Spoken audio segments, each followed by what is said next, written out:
Detail में बताएंगे चंद्रवंशी जी, Ramli Chandravanshi जी, फिर हम लोग आगे इस पे बात करेंगे। धन्यवाद। आप सभी पत्रकार भाइयों को, बहनों को नमस्कार। ओबैदुर रहमान साहब जो मीडिया इंचार्ज हैं हमारे, उन्होंने विषय को आपके समक्ष रखते हुए कुछ बातें भी कही जो तेजस्वी जी के द्वारा या राजद के द्वारा या आज सवाल खड़े किए जा रहे हैं, जो खुद 15 वर्षों तक उनके माता और पिता दोनों मुख्यमंत्री थे और बाद के दिनों में तेजस्वी जी सबसे कम उम्र के डिप्टी सीएम बिहार में रहे, 2015 में भी और फिर 2022 में भी। बावजूद इसके बिहार में क्वेश्चन खड़ा कर रहे हैं तेजस्वी जी, ये कहीं से उचित प्रतीत नहीं होता। मैं आंकड़ों की बात करूं तो सबसे लेटेस्ट आंकड़ा 2 अक्टूबर 2024 को जो जारी की गई थी, वह सिर्फ जातीय गणना की आंकड़ा नहीं थी। उस किताब में को आप देखेंगे तो बहुत सारे आंकड़े उसमें हैं। मैं कुछ आंकड़ों पर आपको ध्यान दिलाना चाहता हूं। जैसे शिक्षा की बात ले लें, यह शिक्षा तो सब वर्गों के लिए भलाई के जरूरी है, भलाई के लिए, तो उसमें मुस्लिम भी आते हैं, हिंदू भी आते हैं, या जो भी धर्मावलंबी है वो सबके लिए है। लेकिन शिक्षा के जो आंकड़ा बिहार का प्रस्तुत हुआ अभी इतने वर्षों के शासन के बाद, वो मात्र 5% लोग जो है इंटर पास कर रहे हैं। अब सोचिए, मुस्लिम की इतनी बड़ी आबादी 18% और उसके मात्र 5%, 95% अभी भी शिक्षा से वंचित है।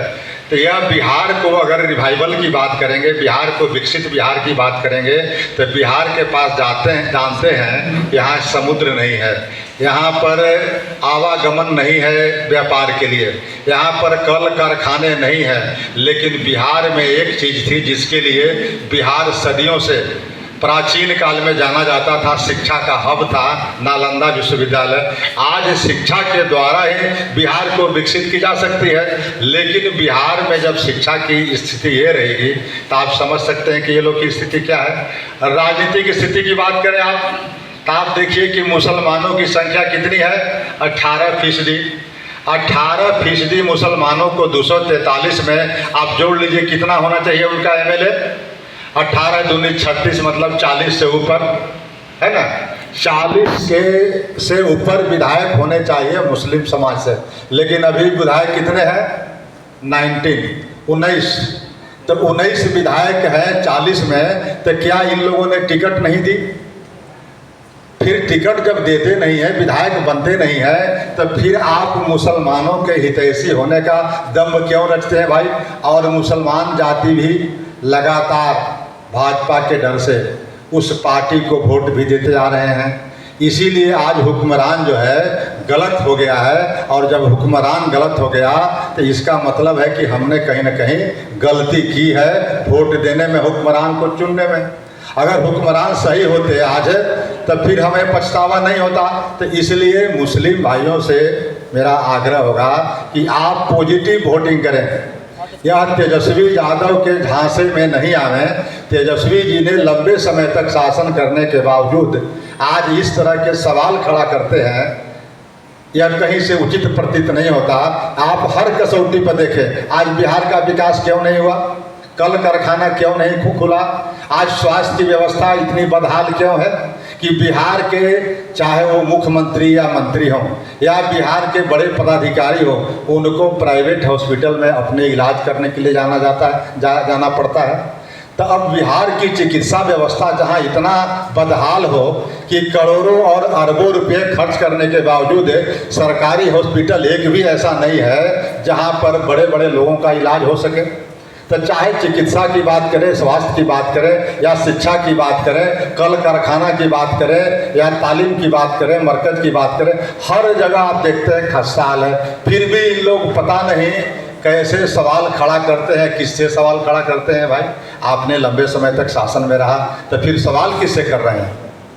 नीतीश कुमार जी से कर रहे हैं। नीतीश कुमार जी के साथ भी आपने 2-2 बार शासन किया, तो फिर सवाल आज सबसे अधिक आपके एमएलए रहे।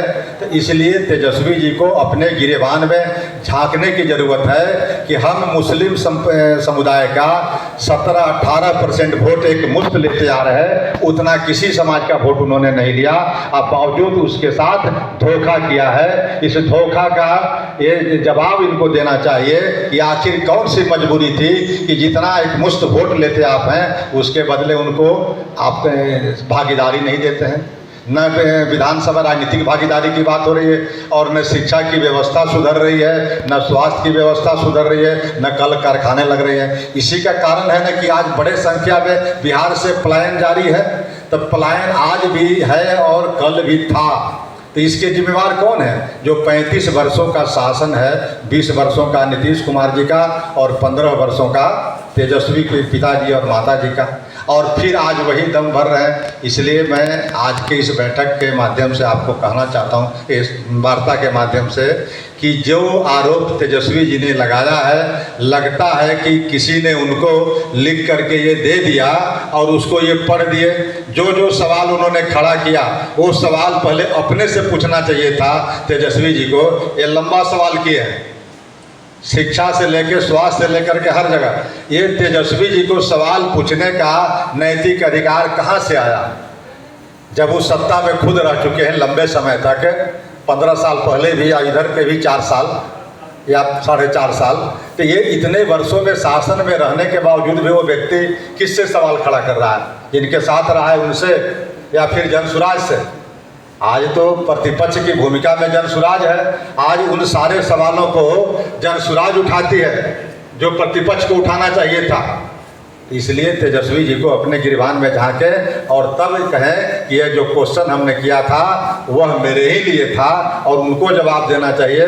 तब जाकर के बिहार के ये 14 करोड़ लोगों की तसल्ली होगी, और ख़ास करके जो मुस्लिम समुदाय है 18%, उनको भी तसल्ली होगी कि मुस्लिम समुदाय के लिए तेजस्वी प्रसाद यादव जी या राष्ट्रीय जनता दल ने आज तक कौन कौन सा काम किया जिससे उनकी उन्नति हुई, उनका विकास हुआ, वे मुख्य धारा में आ गए। ऐसा कोई भी उल्लेखनीय काम है तेजस्वी जी के नज़र में तो उनको बताना चाहिए, चाहे जिस विभाग से संबंधित कोई काम हो। लेकिन वैसा हम लोगों को कुछ दिखता नहीं है। अब मैं इन्हीं बातों के साथ इनको ट्रांसफ़र करता हूँ, कुछ बातें कहेंगे, उसके बाद आपको कुछ सवाल वाल करना होगा तो आप करेंगे। सभी को बहुत बहुत नमस्कार। आज जिस विषय पे हम लोग प्रेस कॉन्फ्रेंस कर रहे हैं उसकी बहुत इम्पॉर्टेंट बातें बदुर सर ने और चंद्रवंशी सर ने कवर की, बट साथ में मैं यहाँ पे ये भी ऐड करना चाहूँगी कि जो भी सवाल तेजस्वी यादव जी अभी उठा रहे हैं, ये इसका मतलब बिल्कुल साफ साफ है कि आप अपनी जिम्मेदारियों से भागने के काम कर रहे हैं और आप अपनी नाकामियों का ठिकरा दूसरे पे फोड़ने का काम कर रहे हैं। सबसे पहली बात, आपके पास मौलिक अधिकार ही नहीं है कि आप ये सारे सवाल उठाएं, क्योंकि जब भी आप आप पद पे थे, डिप्टी सीएम थे, आपके ही काल में 10 से ऐसे अधिक एग्जाम्स में जिसका पेपर लीक हुआ और आप उस वक्त उसकी जिम्मेदारी नहीं ली। लेकिन जब आप सत्ता से बाहर हैं तो आप सरकार से सवाल पूछ रहे हैं। तो उस वक्त जो भी घटनाएं घटी उसमें पूरी की पूरी आपकी महत्वपूर्ण भागीदारी रही है। उस वक्त आपने इस बात का जवाब नहीं दिया, बट जब आप आज विपक्ष में खड़े हैं तो आज ये सवाल आप पूछ रहे हैं। साथ में तेजस्वी यादव जी को ये भी लगता है कि शायद उनकी जो याददाश्त है बिहार के हर जनता की याददाश्त वही है या हर मीडिया वालों की याददाश्त वही है। इसको मैं यहाँ पे उन्हें बताना चाहती हूँ इस प्रेस कॉन्फ्रेंस के माध्यम से कि 2006 में सचल कमेटी की रिपोर्ट आई थी, जो कि आपने मुसलमानों के लिए क्या काम किया उसका पूरा का पूरा ब्यौरा वो रिपोर्ट खोल के रखती है वहाँ पे।